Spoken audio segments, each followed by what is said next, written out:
Sasa nataka tu nielezee jinsi ambavyo mbegu za maboga zinaweza kusaidia katika kisukari. Kisukari ni tatizo ambalo linakuwa linasababishwa na mwili kushindwa kutumia sukari, na sukari inakuwa imezidi kwenye damu. Tuna aina kama 3 za kisukari.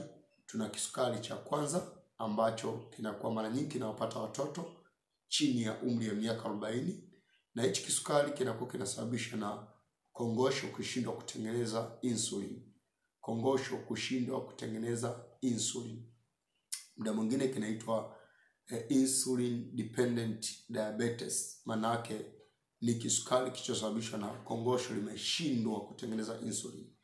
Manake mgonjwa kama huyo tukimpa insulin tunakuwa tumesolve tatizo, tunakuwa tumesuluhisha. Lakini kisukari cha aina ya pili ni kile ambacho mara nyingi kinawapata wazee.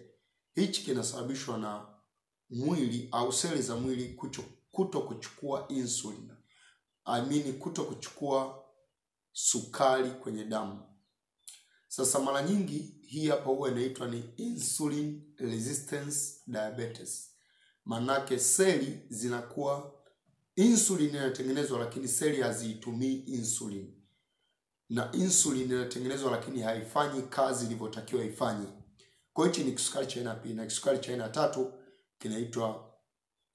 kinaitwa gestational diabetes. Hichi kinawapata wamama wajawazito, na ni kwa sababu mara nyingi mama mjamzito huwa hafanyi mazoezi na hafanyi kazi yoyote. Na ndio maana hata wazee, type 2 diabetes ambayo inawapata wazee, kuna type 1 inayopata watoto ambayo ni kwa sababu kongosho haijatengeneza insulin.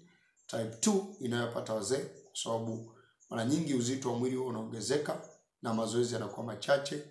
Baadaye inaweza kapelekea hiyo type 2 diabetes.